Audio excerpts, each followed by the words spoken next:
Line चर्चा की है।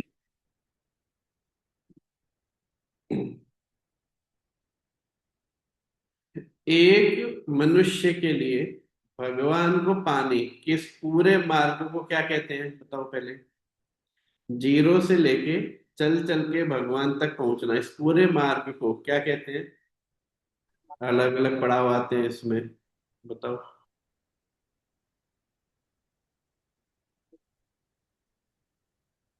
योगा लेटर प्रभु जी।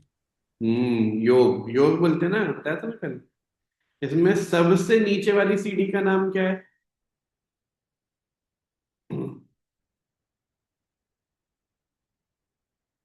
बताओ। शुक्र माता जी नहीं आई। सबसे नीचे वाली सीढ़ी का नाम क्या है? भूल गए सब। जय जय श्री। तो काम का। सकाम कर्म। सकाम कर्म, सकाम कर्म के ऊपर, सकाम कर्म योग। के ऊपर निष्काम निष्काम कर्म। कर्म। निष्काम कर्म। काम कर्म योग, और फिर भक्ति योग। भक्ति योग। भक्ति श्लोक योग। संख्या 47 कौन से योग के बारे में बता रहा है? निष्काम कर्म योग। हाँ। निष्काम श्लोक कर्म संख्या योग जी। 48।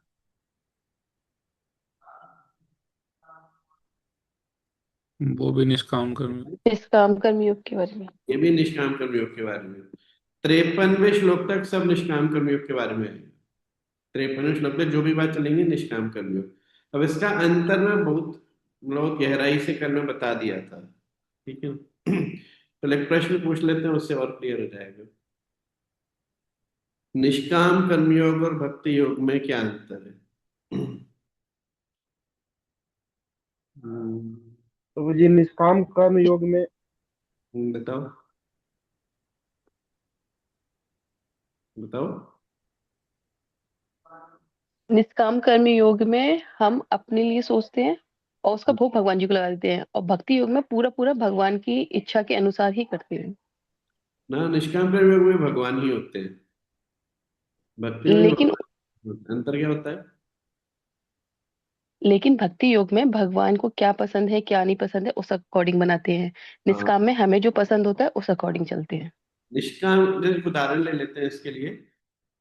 जैसे मान लो, जैसे मंदिर में होता रहता है, तो मंदिर में कोई भक्त है, पूछता है कि प्रभु जी क्या सेवा करते हो मंदिर के लिए। तो मैं बोलता हूँ कि हरि बोल, यहाँ संडे को प्रोग्राम होता है तो यहाँ दरी की आवश्यकता रहती है। नीचे वरना जमीन में बैठना होता है, गद्दा वद्दा बिछाना पड़ता है, दरी होती है तो आराम से उस पर अच्छे से बैठ सकते हैं। तो दरी भिजवा दो। तो बोलेगा दरी दरी नहीं होगी, एक काम करते हैं, देखो पर्दे, मेरे को लग रहा है पर्दों की जरूरत है।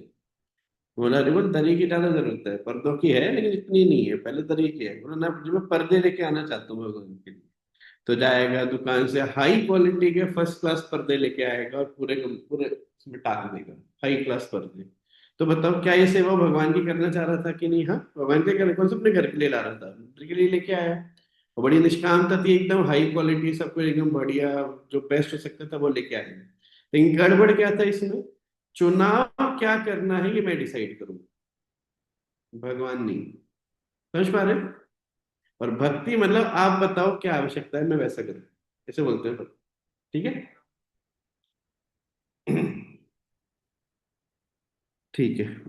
अब देखो, कल हम शुरू किए थे योग स्तः कुरु कर्माणि, योग में स्थित होकर करो कर्म। ध्यान से सुनते जाना जो कल नहीं आए थे, खासकर बोलो। योग में स्थित होकर, यहाँ योग का क्या अर्थ है? कौन सा योग है? निष्काम कर्म योग। इसका मैं एक और अर्थ लिखवाया था, किसी को ध्यान है? इस योग का क्या अर्थ था एक और वो लिख लेना बाकी लोग भी।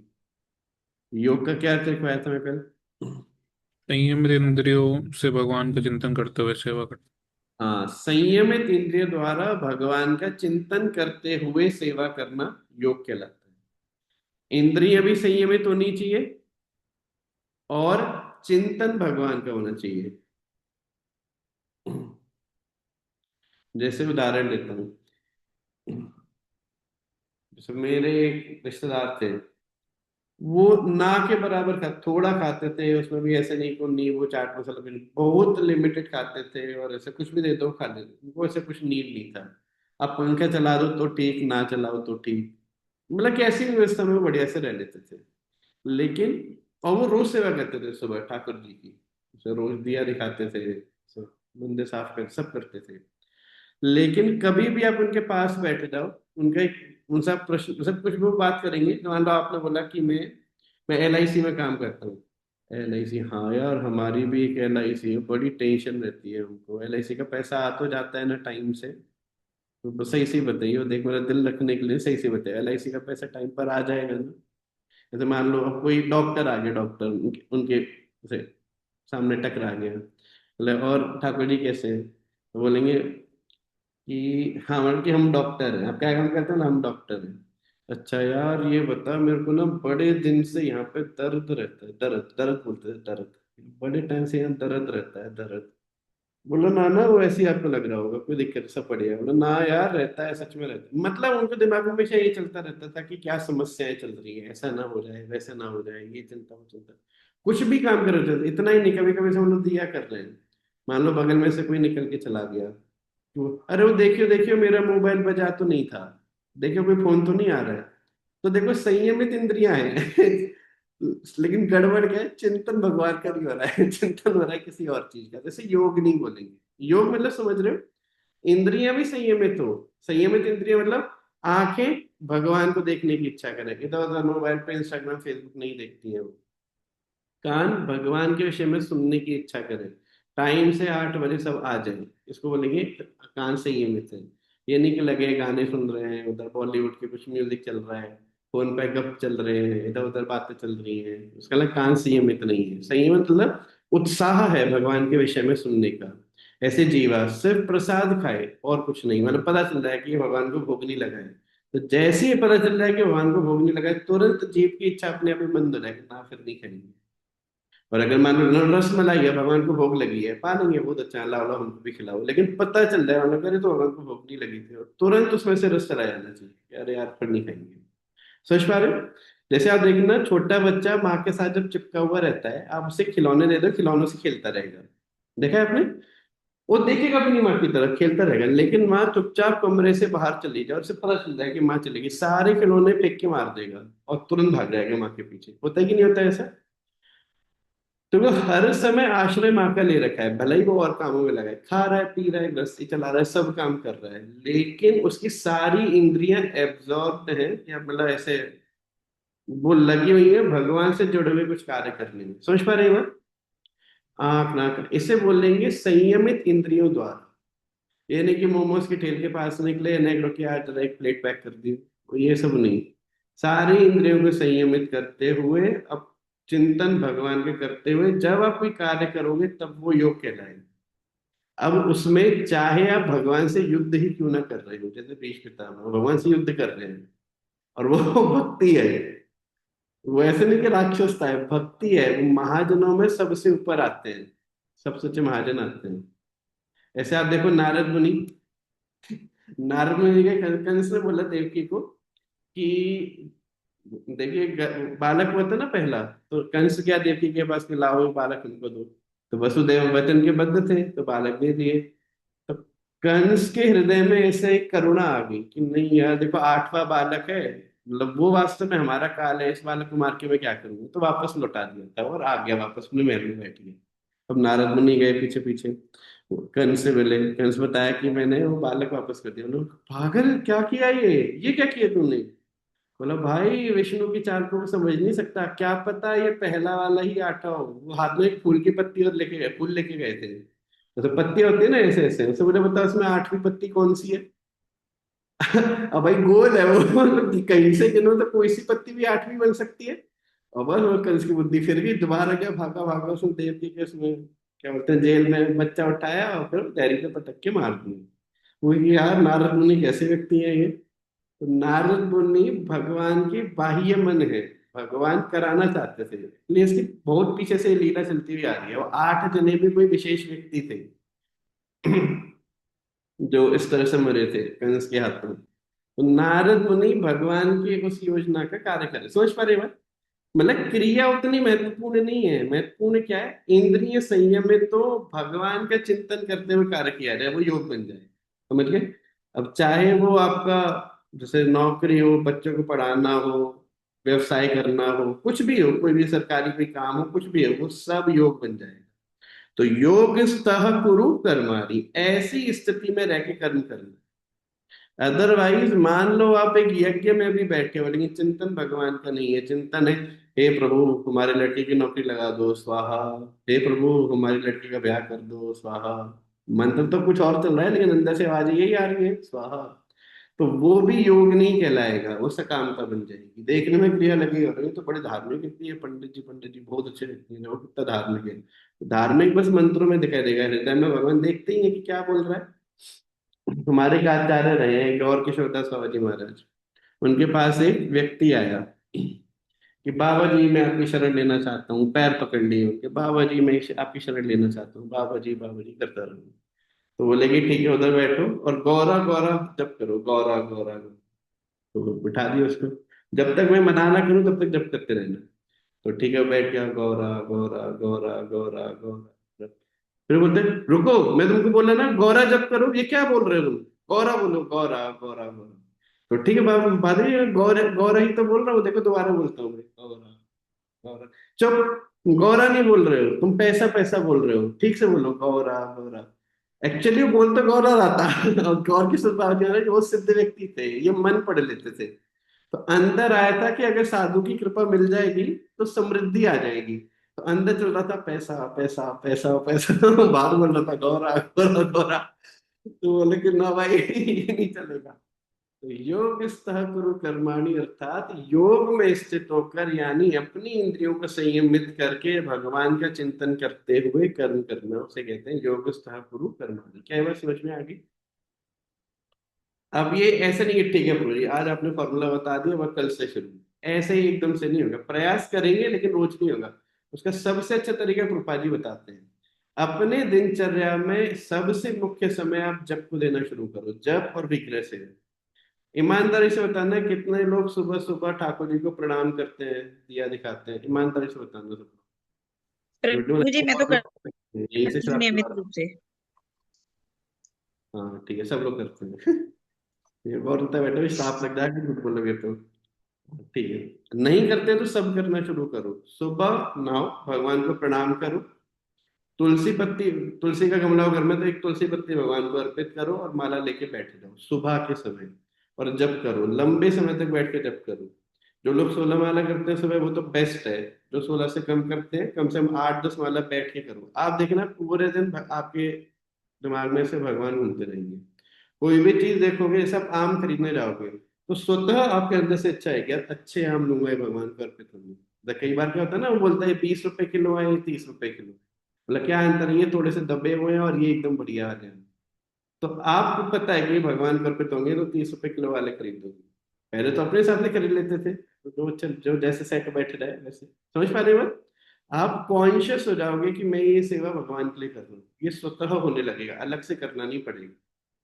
तो सुबह उठ के भगवान को प्रणाम करो, भगवान को तुलसी अर्पित करो, दिया दिखाओ और माला लेके बैठ जाओ बस, और जप करो खूब बढ़िया से। ठीक है? कोई है ऐसा जिसके जीवन में परिवर्तन थोड़ा थोड़ा करके आ रहा हो, ऐसा करने पे दूसरों का ने हौसला बढ़ जाएगा। देखो 2-4 जने तो हाथ खड़ा कर रहे हैं। ठीक है बढ़िया। तो देखो भाई पैसा हम किसी को भी नहीं दिए हैं, ठीक है, सब अपने आप से हाथ खड़े कर रहे हैं। तो ऐसा करो रोज। तो ये हो गया आपका योग स्तः कुरु कर्माणि। अब आता है संगम त्यक्त्वा धनंजया। क्या देखो गेट लगा देना।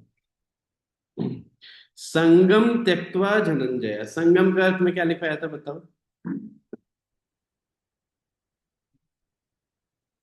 संगम का क्या था? आप ना गीता भी ले आओ, इस वाले रूम में रखी होगी।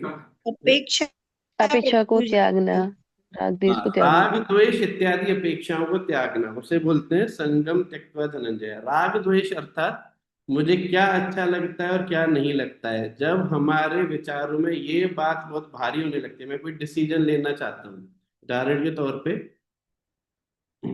8 बजे कॉमेडी सर्कस भी आता है और 8 बजे भगवत गीता की क्लास भी आती है। क्लास में यार रोज रोज एक काम करते हैं, 6 में से एक दिन गायब हो जाएंगे तो प्रोजेक्ट को ज्यादा पता नहीं चलेगा, कॉमेडी सर्कस देखेंगे। तो क्या है, इंद्रियों का राग है एक पर्टिकुलर चीज को पाने का, उसको त्याग देना, बुद्धि के बल पे छोड़ देना। वास्तव में जो विशेष आवश्यकता वाली चीज है आत्मा के कल्याण के लिए, उस कार्य को करना, उसको बोलते हैं संगम त्यक्त्वा। ऐसा करने वाला जो संगम त्यक्त्वा धनंजय, जो इस संग को त्याग देता है, गीता में भगवान बोलते हैं मोक्ष से अशुभात, वो कई सारे अशुभ चीजों से मुक्त हो जाता है। उसके जीवन में कुछ भी ऐसी घटना नहीं बचती है जो उसके लिए मतलब घातक होती है। घातक मतलब उसकी भक्ति और उसकी समृद्धि के लिए घातक होती है। इसके जीवन में ऐसा कुछ भी नहीं होता। अशुभ, सारे अशुभ चीजों से वो मुक्त हो जाता है।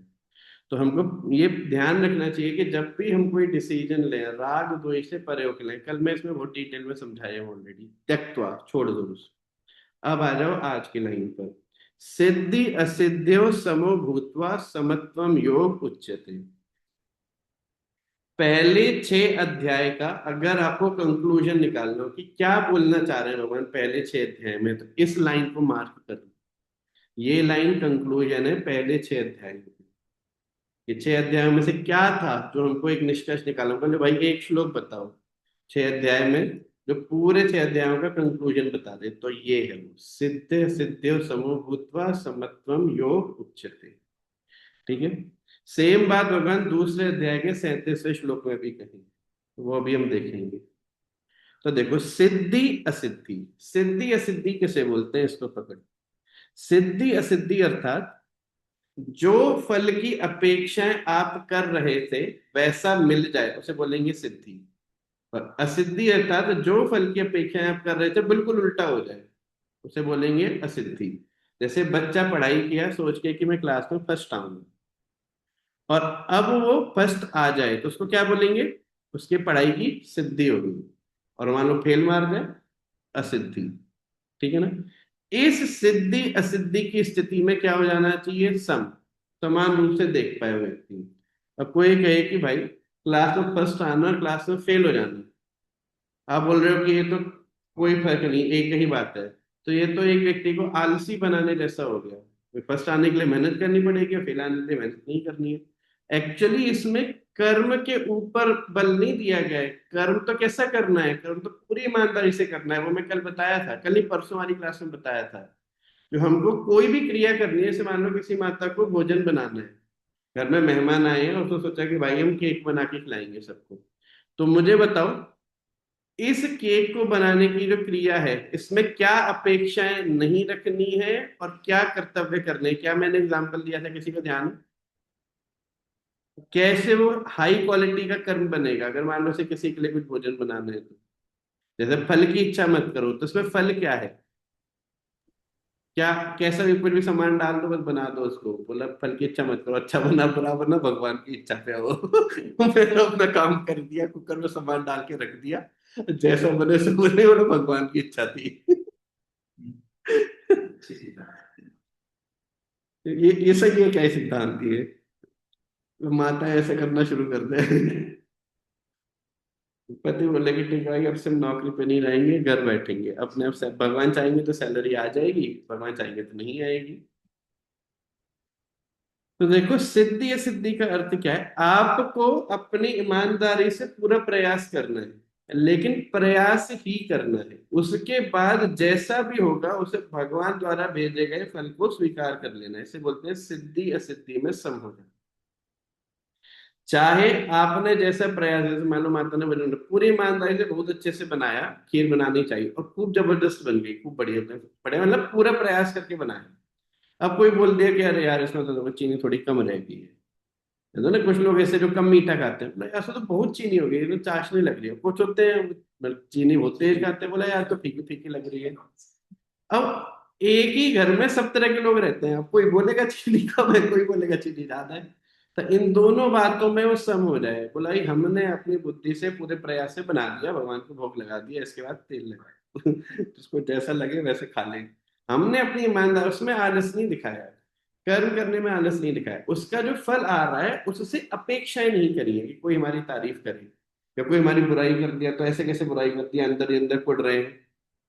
अब कई बार होता है, जैसे रिश्तेदार वगैरह आते हैं, खासकर तो ना किसी का नया विवाह होता है तो उसके बाद घर में बड़े रिश्तेदार आते हैं और बहू के हाथ का कुछ खाना चाहते हैं। अब आजकल जो माताएं होती हैं बहुत ज्यादा कुकिंग करती नहीं है, गिनती के 2-4 आइटम सीख के आते हो घर से। पहले से 2-4 आइटम सीख के आ जाएंगे।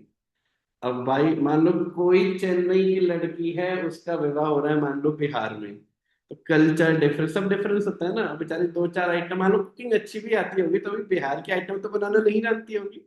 अब यहाँ पे आएगी तो वही आइटम बनाना है, कुछ ना कुछ ऊपर नीचे हो जाएगा। अब मान लो दो चार रिश्तेदार टोक दिए, अरे ये क्या इसमें नमक यार इतना कम कैसे कर दिया, थोड़ा ऐसे है ना, थोड़ा कच्चा सरसों का तेल डालते हैं, ऐसे कुछ है, अलग टेक्निक है, थोड़ा अलग सिस्टम है। अब वो कोई ताना मार दे इसको, ये क्या बनाया है, अरे तो बहू तुमको खाना बनाना नहीं आता। आओ ये भाई इसके पूरा पति को पकड़े एक कमरे में ले जाएंगे, ये जी सुनो थोड़ा इधर आना, थोड़ा अंदर कुछ काम था। और लगी उसे सुना रहे, कैसे करवाने तुम्हारे, इतनी मेहनत से सुबह से रात तक मैंने ये बनाया वो बनाया, ऐसा किया वैसा किया। तो ये नहीं भाई, अपनी ईमानदारी से जैसा प्रयास किया वैसा कर दो, उसके बाद जो लाइन आनी थी वो भगवान का प्रसाद समझ के पा लो। समझ में आया? जैसे बोलते हैं सिद्धि असिद्धि में सम हो जाता है। अच्छा ऐसा क्यों जरूरी है, ये बात समझना बहुत आवश्यक है। सोचो, एक बाप अपने बच्चे के साथ कैरम खेल रहा है, तो बताओ वो जीतने के लिए खेल रहा है कि हारने के लिए खेल रहा है? एक बाप अपने बच्चे के साथ कैरम खेल रहा है, तो जीतने के लिए खेल रहा है कि हारने के लिए खेल रहा है? हारने के लिए ना खेल रहे। जीतने के लिए ना हारने के लिए। हाँ, वो हार रहे तो भी कोई दिक्कत नहीं है, जीत रहे तो भी कोई दिक्कत, क्योंकि उद्देश्य जीतना हारना नहीं था। उसे पता है सुख उस जीतने हारने में नहीं है, मैं इस बच्चे के लिए खेल रहा था। भाई ये बोल रहा था बहुत से जिद कर रहा था, तो इसका मन रखने के लिए खेल दिया, समझा? एक उदाहरण और देता हूँ।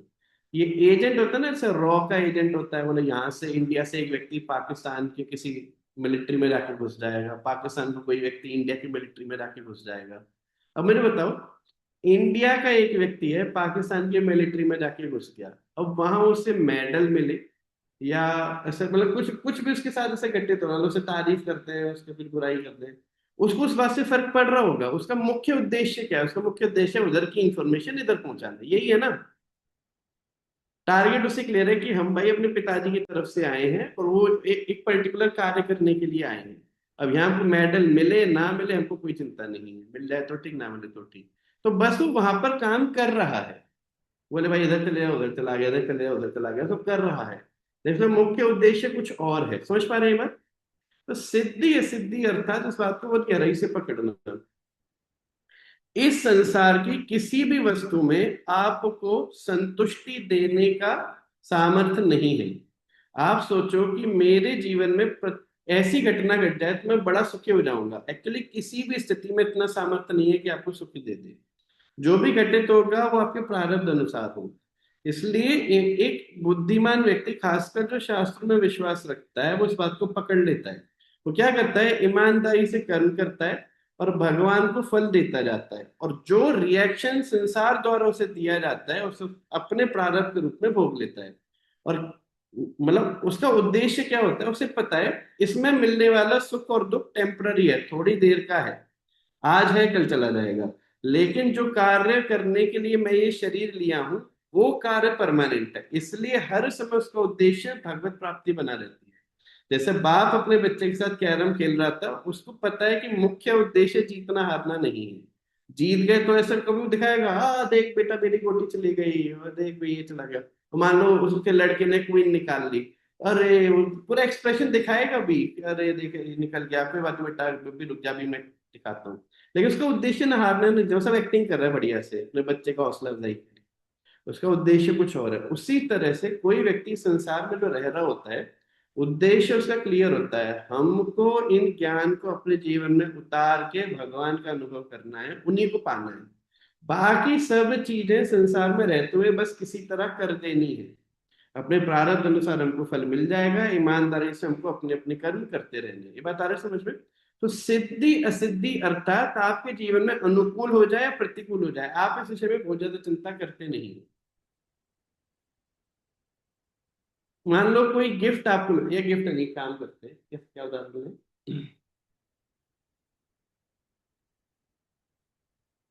चलो मान लो कोई गिफ्ट मिला आपको, अब आपके हाथ में है क्या कि उस गिफ्ट के अंदर क्या है? आपके हाथ में है क्या कि इस गिफ्ट के अंदर से क्या निकलेगा? आपके हाथ में है? नहीं है ना। अब मान लो आप पैकिंग देख के बड़ा खुश है, यार खूब बड़ा से डिब्बा है, खूब बढ़िया चमक रहा है, जरूर उसमें कुछ बड़ा बड़ा माल होगा, कुछ बढ़िया सा आइटम होगा। और मान लो या दूसरा तो बोले इतना छोटा सा डिब्बा में ले रहे यार ये हमको क्या दिया है, लेकिन बड़े से डिब्बे में कुछ नहीं, एक जरा सा वो प्लास्टिक का बॉक्स दिया था, और छोटे से डिब्बे में दूसरे को सोने की अंगूठी दिखी दी थी। तो देखो डिब्बे के अंदर क्या है ये आपके हाथ में नहीं है, वो पहले से निर्धारित हो चुका है। उसे देखकर सुखी दुखी होने का कोई बहुत ज्यादा लाभ है नहीं। इसलिए वास्तव में इस वाले कॉन्सेप्ट पर भगवान बहुत बल दिए हैं, समो भूत्वा, समान होकर दृष्टिकोण रखो और उद्देश्य रखो भगवत प्राप्ति। इसे बोलते हैं सिद्धि असिद्धि समो भूत्वा। ठीक है ना। जैसे बहुत सारे वक्तों में एक चिंता होती है कि जैसे साल कंप्लीट होगा, अब हमारा अप्रेजल होगा, हमारी नौकरी में वो होगी, वृद्धि होगी, ये होगा होगा। तो देखो अपना पूरा साल ईमानदारी से काम करो, और जैसा भगवान व्यवस्था करते हैं वैसे स्वीकार कर लो। कई बार मैंने देखा है, जैसे किसी का मान लो दो भक्त थे, जानते हैं, दोनों बहुत अच्छे मित्र थे, एक ही कंपनी में काम करते थे। एक भक्त का अप्रेजल हुआ 7%, 7, और एक अफवाह उड़ गई थी पूरी कंपनी में कि इस बार तो सबका अप्रेजल 3.5 से 4% होगा, ज्यादा से ज्यादा 4% और नहीं तो 3.5%। अब जिसको पता चला कि मेरा अप्रेजल 7% है, बताओ इसको मुझे सुख मिलेगा या दुख मिलेगा, बताओ। अफवाह उड़ गई थी कि 4% से ज्यादा किसी का नहीं होगा, और इसके लेटर में आ गया 7%। बताओ ये खुश होगा कि दुखी होगा? ये मेरे सामने देखी घटना है ये। खुश हुआ क्यों? मेरे। खुश होना चाहिए। अब खुश हो गया ना, 7% मेरा अप्रेजल हो गया, बाकी सबका तो 3.5 4% होना था, लेकिन इसके मित्र का 9% हो गया। इसका जो दोस्त था उसका 9%, तो पहले था 7% में बड़ा खुश, भाई हमारा 7% हो गया, 7% पूरा खुश है। और दूसरा वाला भी उसका लेटर आना है, 2 4 दिन बाद आया मेल पे, उसने देखा 9%, बस अब वही खुशी किसमें बदल गई, दुख में, यार हमारा बड़ा कम हुआ, कम हुआ। बताओ होता है कि नहीं होता है ऐसा? एक्चुअली एब्सोल्यूट आइटम मैटर नहीं करता है, रिलेटिवनेस मैटर करती है। तो सिद्धि असिद्धि इन पे बहुत ज्यादा सीरियस नहीं लेना चाहिए, आपके हाथ में बहुत ज्यादा होता नहीं है। आपने अपना ईमानदारी से प्रयास किया, अब जो आ जाए उसको भोग लो और आगे समझ गए। ऐसी स्थिति को ही समत्वम योग उच्यते। अगर ये आ गया कि आपके जीवन में आने वाली कोई भी घटना आपके चिंतन को प्रभावित ना कर पाए, उसे बोलते हैं योग। चाहे आपके जीवन में बहुत प्रिय घटना घट रहा है, आपकी लॉटरी निकला, आपकी कंपनी वाले बोल रहे हैं कि प्रभु नेक्स्ट मंथ आपको सिंगापुर की ट्रिप मिल रही है, 1 महीना आप सिंगापुर घूम के आना, कंपनी का पूरा खर्चा रहेगा, वीजा फीजा सब ताम झाम सब। उस स्थिति में भी आपका उद्देश्य भजन बना रहे, और जो आखिरी दिन जब टिकट आपके हाथ में आने वाली थी, उस दिन बोला हर बोल अब गौरव तिवारी, नहीं नहीं मतलब गौरव पांडे, नहीं एक्चुअली गौरव तिवारी के लिए थी ये। ये आपके लिए नहीं है, गौरव तिवारी का। उस दिन भी भजन उसी तरह से। तो ना इसमें चेंज नहीं आना चाहिए। अगर ऐसी स्थिति आ गई, इसे बोलते हैं समत्व। समझ गए? चाहे सिद्धि हो चाहे सिद्धि हो, अगर ऐसी स्थिति आने लगे, इसका मतलब वास्तव में भगवान की विशेष कृपा हो रही है। पर ये उसी पर हो सकता है जो इस बात की गहराई को पकड़ लेता है कि इस संसार के किसी भी पदार्थ में सुख नहीं है। आज मैं नारद भक्ति सूत्र पढ़ रहा था। नारद मुनि ऐसे कुछ फॉर्मूले लिखे थे भक्ति के। तो उसमें पहली लाइन आती है, अतो भक्ति व्याख्यास्म। अब मैं भक्ति की व्याख्या करूंगा। अतो, अतो भक्ति व्याख्यास्म, ये अब मैं भक्ति की व्याख्या करूंगा। तो मैं अथो शब्द की टीका पढ़ रहा था, इस अथ शब्द की क्या टीका है, तो मेरे को बहुत अच्छा लगा एक बात पढ़ के। अथ अर्थात इसलिए, अथ अर्थात इसलिए अब मैं भक्ति की व्याख्या करूंगा। इस इसलिए शब्द को खोल रहे थे एक आचार्य, बोले कि जब कोई व्यक्ति बहुत सारे प्रयास करने के बाद इतनी बुद्धि चला के इस बात को समझ जाता है कि मेरे किसी भी प्रयास से वैसा सुख मुझे कभी भी अनुभव नहीं हुआ जो हर सदैव मेरे हृदय पर टिक जाए। मैं मेहनत इतनी किया लेकिन रिजल्ट हर बार मेरे को थोड़ा ही मिलता था। ऐसा कितनी बार हमको शरीर बदलने पड़ गए, 20 25 साल चले गए कुछ ज्ञान अर्जित करने में, 10 12 साल उस ज्ञान का कुछ कार्य में कर पाया, फिर शरीर दुर्बल हो गया, फिर शरीर खत्म हो गया, ऐसे ही पूरा पूरा जीवन खत्म हो जाता। इतनी प्रयास के खुश सुख पाने के लिए विवाह किया, बच्चे हुए, फिर ये किया वो किया, लेकिन हर जगह पे सिर्फ और सिर्फ निराशा ही हाथ लगी। तब जाके मेरे को ये अनुभव हो रहा है कि शायद सुख यहाँ पर नहीं है, तो कहाँ पर है वो सुख। इसलिए अब मैं भक्ति की व्याख्या कर रहा हूं। ऐसे व्यक्ति को जब समझ में आ जाता है कि सुख कहीं और नहीं, भगवान की सेवा में है, उस व्यक्ति के लिए अब मैं भक्ति की व्याख्या कर रहा हूँ। समझ पा रहे हैं? तो जब ये तत्व ज्ञान होने लगता है कि कोई भी प्रयास कर लो बहुत ज्यादा हाथ में आने वाला नहीं है, फिर भी बस एक समाज व्यवहार के नाते करता रहता है व्यक्ति, वो व्यक्ति समत्वम की स्थिति में बहुत जल्दी पहुंच जाता है। पकड़ पा रहे हो आपकी बात? समत्वम की स्थिति वास्तव में एक साथ तो लो समान देखने वाला, चाहे अच्छा चाहे बुरा। एक्चुअली अच्छा बुरा सिर्फ बाहरी दृष्टि से है, उसे पता होता है अच्छा भी खराब और बुरा भी खराब, अच्छा भी किसी काम का नहीं, बुरा भी किसी काम का नहीं। जैसे किसी व्यक्ति की लॉटरी लगी। अभी प्रैक्टिकल उदाहरण देता हूँ, नोएडा में जहां मैं पहले रहता था, वहां पे सरकार ने जमीन खरीदी हाईवे बनाने के लिए, खेती की जमीन थी, और खूब हाई रेट पर बिकी वो। जिन जिनके उसमें प्लॉट बिके या खेत बिके, खूब मतलब ऐसा हो गए, मतलब खूब अल्ट्रा धनी। अब सोचो एक समय पे वो भयानक गरीब थे, भयानक गरीब, मतलब खेती भी बंजर जमीन थी, वो खेती भी बहुत ज्यादा नहीं होती थी, और एक समय पे इतना पैसा उनके हाथ लग गया कि पूछो।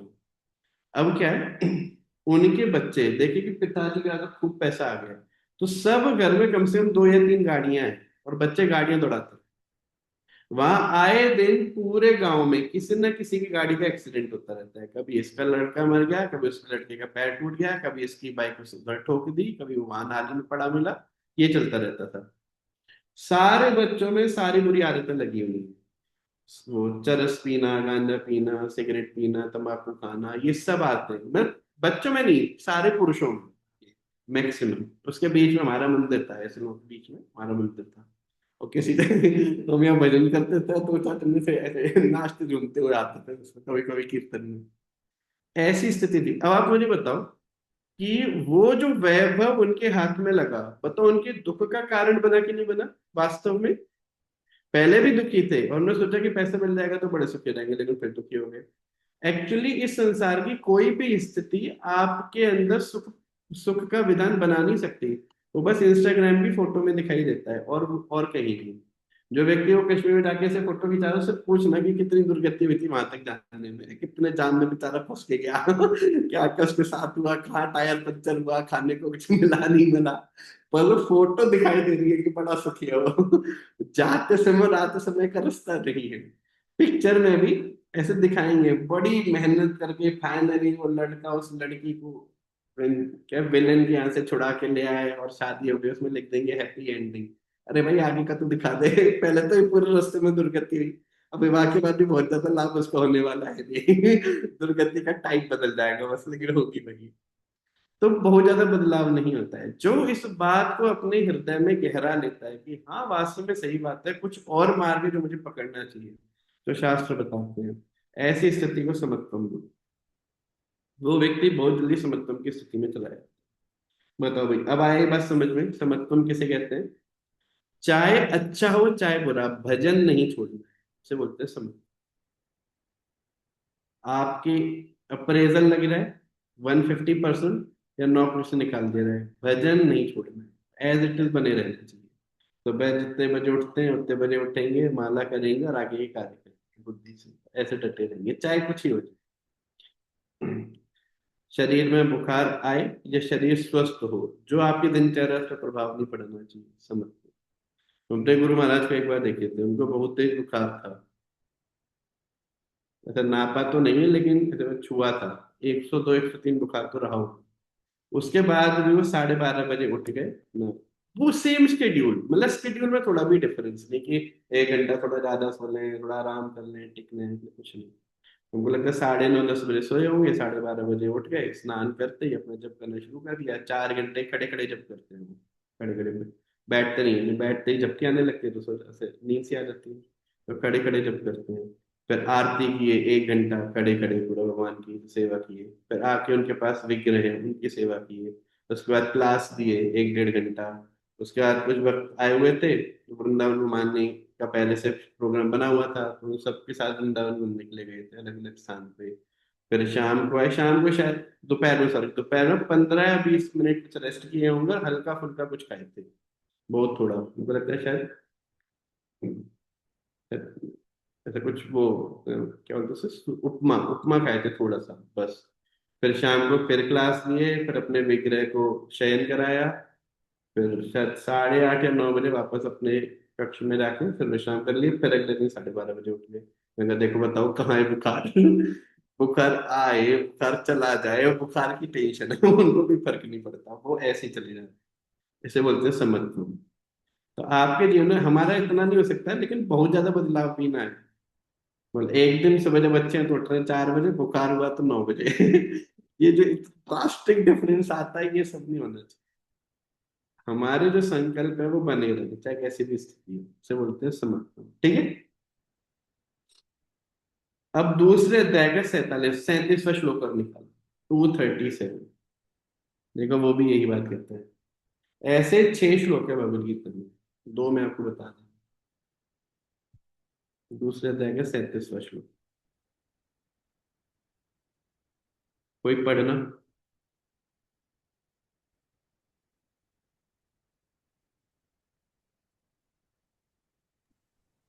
हतो वा प्राप्स्यसि स्वर्गम।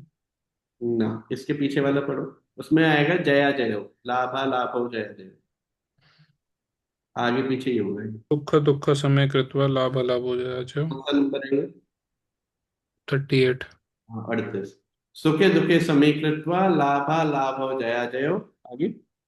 तत्तो युध्याय युज्यस्व युद्धस्व नैवं। पापम वापससी। ठीक है ना? तो देखो, सुखे दुखे समय कृत्वा, लाइन समझ में आ रही है अपने यहाँ?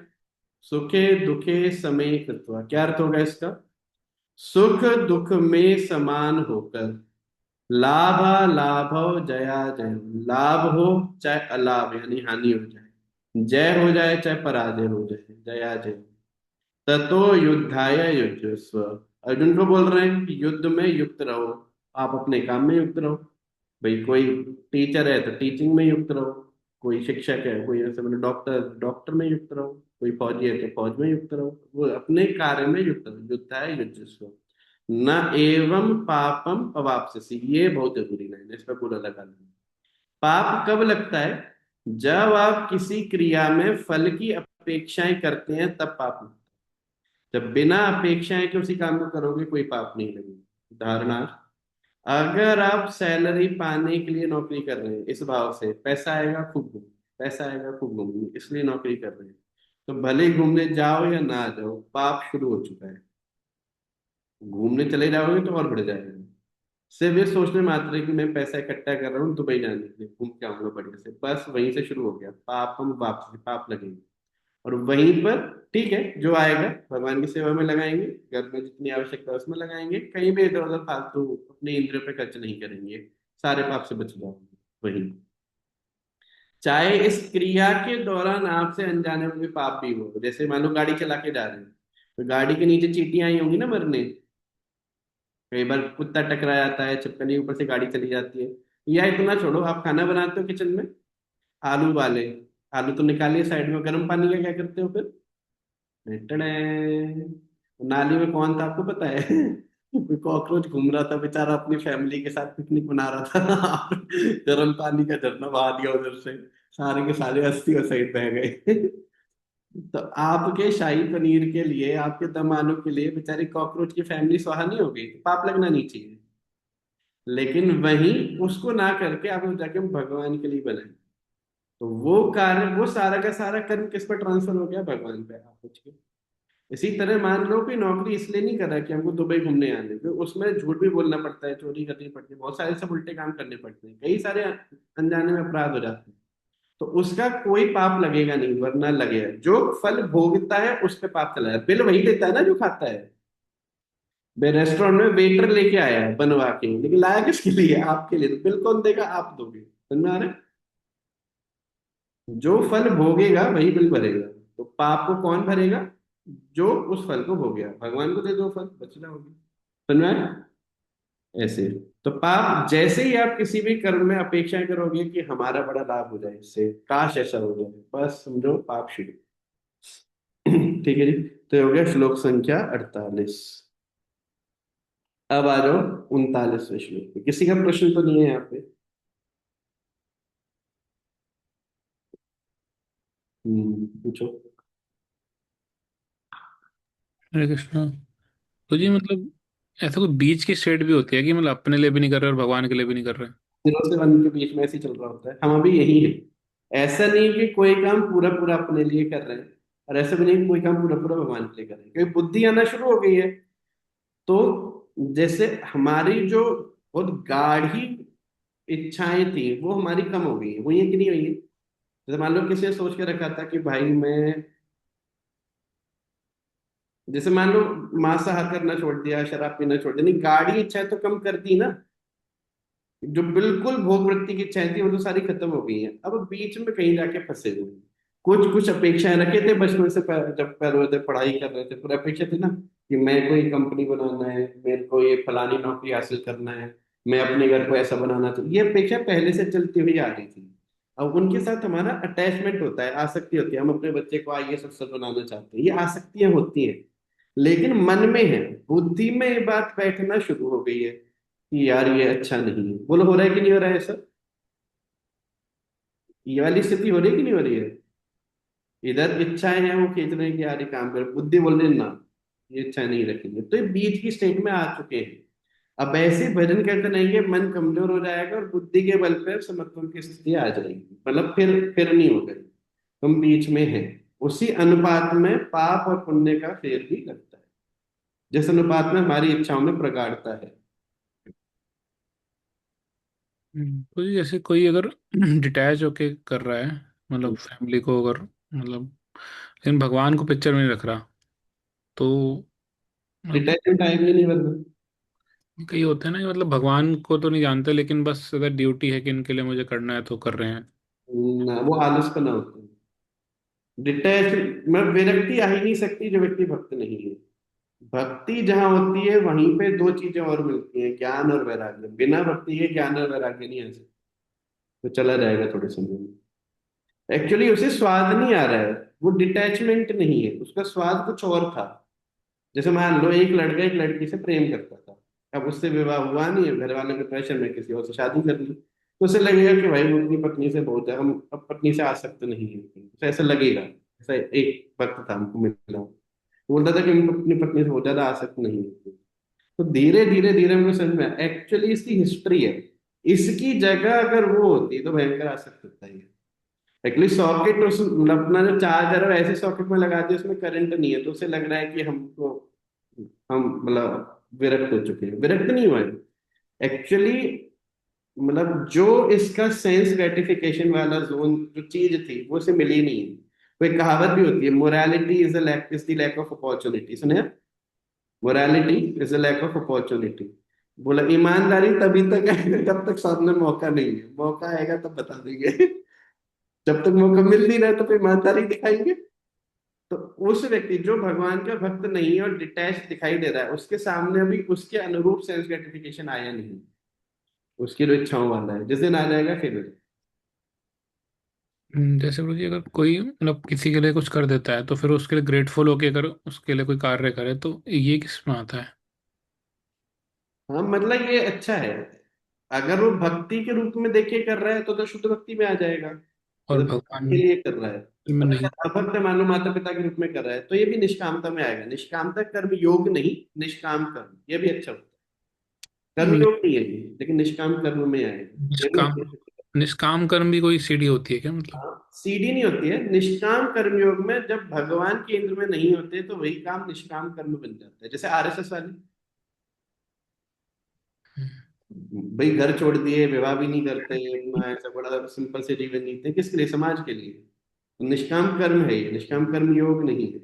ये क्या करेंगे, इस जीवन में निष्काम कर्म के साथ जिएंगे, अगले जीवन में भक्त के संपर्क में आते ही ये तुरंत निष्काम कर्म योग में। भक्ति नहीं कहेंगे निष्काम कर्म को, लेकिन ये फेवरेबल है भक्ति के लिए। इसलिए आप देखना वो व्यक्ति बहुत जल्दी भक्त बनता है जो सेल्फलेस होता है, बहुत जल्दी भक्त बनता है। जो बहुत सेल्फिश होते हैं उनके साथ पूरा बहुत मेहनत करनी पड़ती है, हर समय उनके साथ ऐसा लगे रहो, सकामता भरी रहती है उनमें, वो बहुत देर में बनती है। तो निष्ठ सेल्फलेस होते हैं, बहुत जल्दी भक्त होते हैं। जिनमें सेवा भाव बहुत होता है, बहुत जल्दी भक्त होते हैं। जिनकी इच्छा होती है किसी की सेवा करने की, वो बहुत जल्दी भक्त होते हैं। भले ही भक्ति व्यक्ति उनके अंदर दिखाई नहीं देती हो, बचपन से कभी दिया भी नहीं दिखा भगवान को, लेकिन सेवा करने की वृत्ति उनकी बहुत ज्यादा है, बहुत जल्दी भक्त समझिए। ठीक है, और तो नहीं है कोई प्रश्न किसी का? गौरव नहीं है? ठीक है, चलो 49 49वां श्लोक देखो। दूरेण हैवरं कर्म बुद्धि योगा धनंजया बुद्धौ शरणं मन्वुच्छो कृपणः फल हेतुवा। दूरेण हैवरम कर्म, हैवरम कर्म बोलते हैं घृणित कर्म, खराब कर्म, निष्कृत कर्म, जो सबसे घटिया क्वालिटी के कर्म होते हैं, उन कर्मों को दूर से ही त्याग दो। दूरेण, दूर से ही, हैवरम कर्म दूर से ही त्याग दो। अब ये जो हैवरम कर्म है यानी खराब कर्म है, बेसिकली कौन से कर्म है? याद करो, मैं कर्म के 3 विभाग बनवाया था, नित्य कर्म, नैमित्य कर्म और काम्य कर्म, याद है? ये रहा, नित्य, नैमित्य और काम्य। कौन कौन से कर्म करने की हमारे पास इजाजत होती है? भगवान बोले कि ठीक है ये 2 कर लो, नित्य और नैमित्य, ये आप कर सकते हो। नित्य मतलब डेली ड्यूटी होती है, खाना बनाना, नहाना, स्नान करना, नौकरी करना, ये सारे नित्य कर्म है जो डेली करने होते हैं। नैमित्तिक मतलब कभी कभार, जैसे श्राद्ध करना, बच्चे का विवाह कराना, ऐसे। और काम्य कर्म मतलब अपनी इच्छाओं की पूर्ति के लिए जो काम किए जाते हैं उन्हें बोलते हैं काम्य कर्म। शाही पनीर बना के खाना, स्प्रिंग रोल बना के खाना, तो ये। तो जब इच्छा पूर्ति के लिए काम करोगे वो बन जाएगा काम्य कर्म, जब कर्तव्य बुद्धि के लिए काम करोगे तो वो बन जाएगा नित्य कर्म। ठीक है, अब यहाँ पे क्या बोला जा रहा है? दूरेण हैवरम कर्म। तो हैवरम मतलब काम्य कर्म, काम्य कर्म को दूसरी त्याग दो। इच्छा आए वह बस बस बस बस, आगे नहीं बढ़ना भाई। जैसी इच्छा प्रज्वलित हो, निकल के जा रहे हो समुद्र, और समुद्र समुद्र, ठीक है ठीक है ठीक है, बाद में फिर दूर से ही उसे मना करो ना, वही नहीं है। दूरेण हैवरम कर्म, दूर से इन काम्य कर्मों को त्याग दो। कैसे त्यागोगे? उसके लिए कुछ चाहिए ना अंदर, मटेरियल। बुद्धि योगा धनंजय। आप में से कितने लोगों का ऐसा अनुभव है कि अगर क्लास में रोज आते रहो तो जो खराब चीज है उसे मना करना आसान हो जाता है, और क्लास छोड़ दो, वह नेचुरली मन वहां चला जाएगा, फिर बढ़िया से उसमें सराबोर होके एकदम पूरा बढ़िया से, फिर दोबारा क्लास शुरू होगी, फिर निलाई करेंगे। किसी का अनुभव रहा है ऐसा? क्लास बंद, बस हो गया, अब सारे उल्टे काम शुरू। क्लास शुरू हो जाएंगी, फिर धीरे धीरे हिम्मत आने लगती है ना करने की। होता है आप लोगों के साथ ऐसा? किसी के साथ नहीं होता है? इसके 2 अर्थ हैं। क्लास बंद हो रहा है तब भी हम पूरे संयम से रहते हैं या फिर क्लास चल रही है तब भी हमारी स्थिति खराब रहती है तो कौन सी स्थिति है ये? कौन सी क्वालिटी है ये?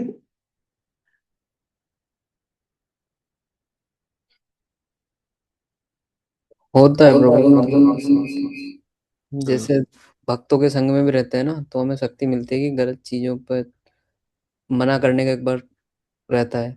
अकेले फंस जाओगे किसी दिन, भक्त साथ में नहीं है, ज्ञान नहीं है, आप देखना बहुत स्पीड से, और गिरोगे ऐसे गिरोगे जैसे खुद छलांग लगाई।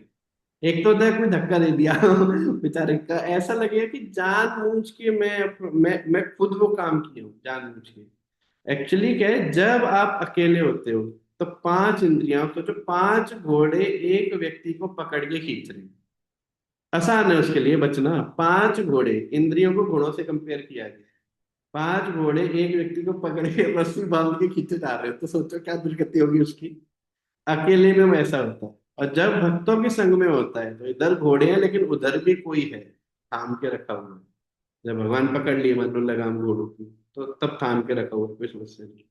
तो बुद्धि योगा धनंजय, अर्थात बुद्धि योग के बल पर, बुद्धि योग अर्थात निष्काम कर्म योग के ज्ञान के आधार पर, निष्काम कर्म योग के ज्ञान के आधार पर, ये नोट कर लो इसको, बुद्धि योगा धनंजय अर्थात निष्काम कर्म योग के ज्ञान के आधार पर।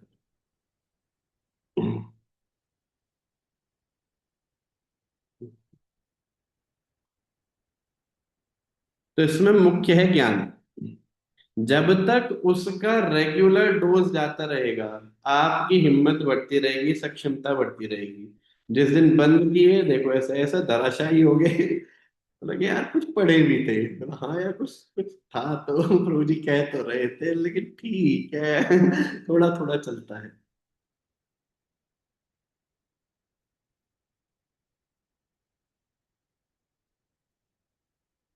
एक बार भक्त तुमको दिख क्यों नहीं रहा?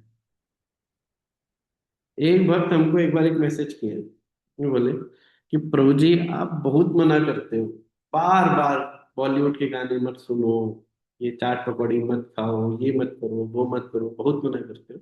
और बात सही भी है प्रभु जी, वास्तव में नहीं करना चाहिए। लेकिन कभी कभार, मान लो एक आध बार अगर कर ले तो क्या समस्या है? मतलब एक बार करने में क्या समस्या है? इसका कोई उत्तर करो अपने आप ही। मान लो आपसे पूछे, आप लगे हो भगवद गीता के प्रवचन करने कि भाई हमको ये सारी चीजें नहीं करनी चाहिए, मान लो कोई आपसे पूछे, एक बार करने में क्या समस्या है? मतलब महीने में एक बार रेस्टोरेंट में जाके भर पेट बढ़िया से अच्छा भोजन खाने में क्या समस्या है? एक बार, रोज नहीं करेंगे, कभी कभार, वंस इन अ वाइल। तो पहले तो बताओ समस्या है कि नहीं है वो एक बार भी करने में? समस्या है कि नहीं है? कितने लोग मानते हैं कि है? है प्रभु जी, है प्रभु जी। हाँ, प्रभु जी। ठीक है। अब समस्या है मान लिए, एक है थोड़ी समस्या है, बहुत ज्यादा समस्या है, बीच में कहीं है समस्या है, लेकिन बहुत गहरी नहीं है प्रभु जी, इतना सीरियसली लेने दो, समस्या तो है और सही बात है, गलत है, इतना गलत नहीं है। और एक है, नहीं भाई तो बहुत गलत है, एक बार भी किया बहुत गलत। बहुत गलत है प्रभु जी, ब- फिर वो बहुत मन गलत। उधर ही भागता है। हाँ, एक्चुअली क्या है, पहली बात तो प्रश्न का आधार समझो। यदि कोई बोला कि बोली एक बार रेस्टोरेंट में जाके स्प्रिंग रोल खाने में क्या समस्या है, इसका अर्थ है उसे अभी भी आभास है कि सुख उन रेस्टोरेंट के स्प्रिंग रोल में मौजूद है जो मैं मिस कर रहा हूं। समझ पा रहे हो बात?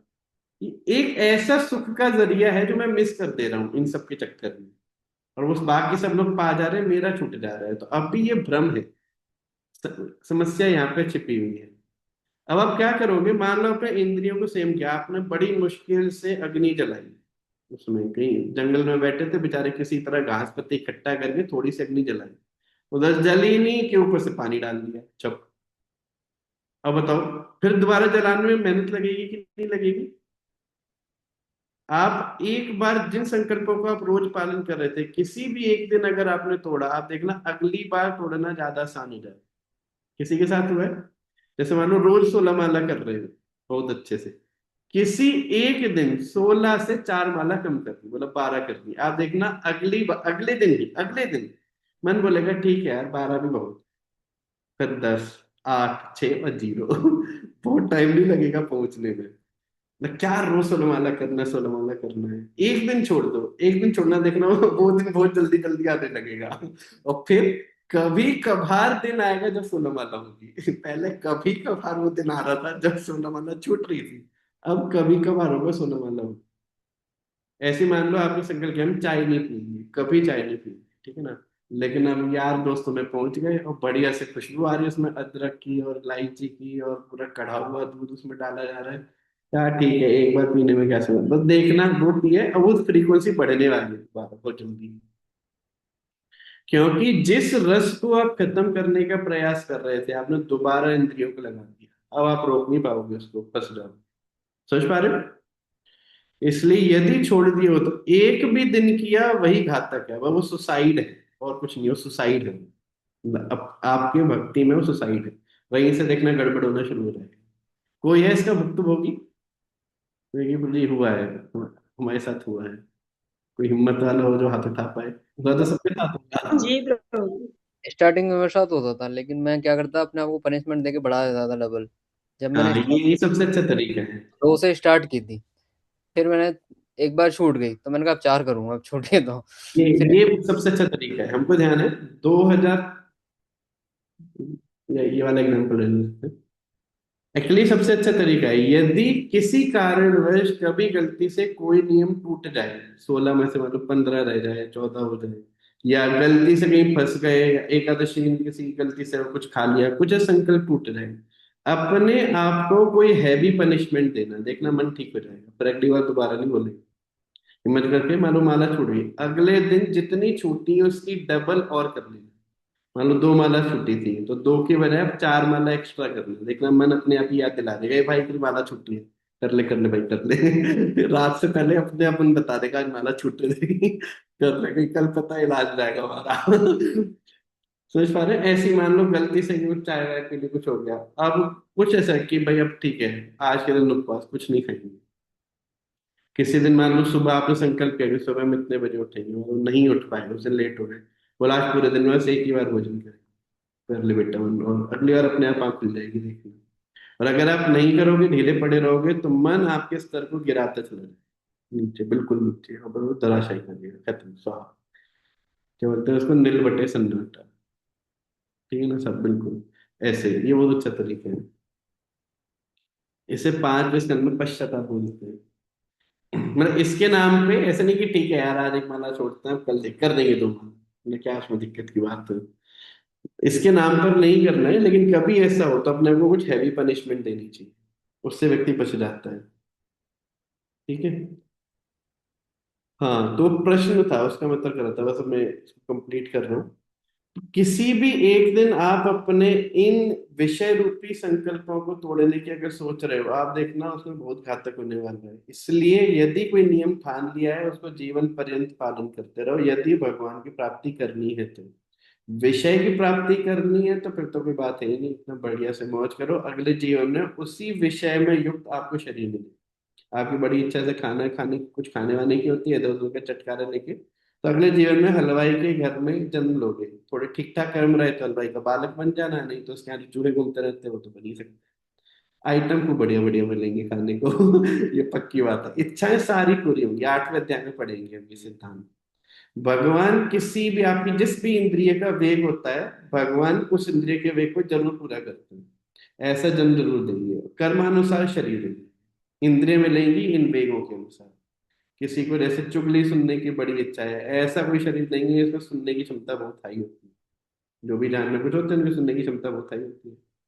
जैसे तो जैसे जैसे कर्म होगा, जैसी इच्छाएं होंगी, जैसे वेग होंगे, वैसे ही शरीर मिलेगा, फिर ध्यान रहेगा। इसलिए किसी भी दिन अपने इन विषय रूपी संकल्पों को तोड़ना मत, बहुत खराब है। किसी तरह अपने हिम्मत आई है, डटे रहो, थोड़ा बहुत विषय परेशान करे, जप करो, हरे कृष्ण करते रहो, चला रहेगा। भगवान का सहायता लो, भगवान की आश्रय लो, वो पार कर लोगे उसको अपने, वरना उसमें इच्छाओं में फंसे रहोगे तो बार बार गिरते रहो। किसी का प्रश्न हो तो बताओ। अभी हम पहली लाइन भी पूरी नहीं कर पाए, बुद्धि होगा धनंजय में कुछ और है, कल फिर आगे देखिए। ठीक है, किसी भी प्रश्न हो तो बताओ, ईमानदारी से बताओ, ये बातें समझ में आ रही है? क्योंकि अब जो सेक्शन चल रहा है बहुत कठिन है, बहुत कठिन मतलब बहुत अनुभव वाला सेक्शन है ये यहाँ से जैसे व्यक्ति के मनोभाव का पूरा टर्निंग पॉइंट होता है इस सेक्शन में। जैसे हमारे सोचने समझने देखने जीने की पूरी धारणाएं बदलती हैं, इसलिए एक एक शो भी बहुत गहरा है। ये समझ में आ रहा है आप लोगों को ठीक से कि मैं ऐसी मेहनत कर रहा हूँ? जी प्रभु जी, आ रहा है। हाँ, उतारना भी इसको अपने जीवन में अच्छे से। ठीक है। हरे कृष्ण। हरे कृष्णा प्रभु जी। हरे हरे हरे कृष्णा प्रभु जी। कृष्ण। कृष्ण प्रभु जी, दंडवत प्रणाम। हरे कृष्ण।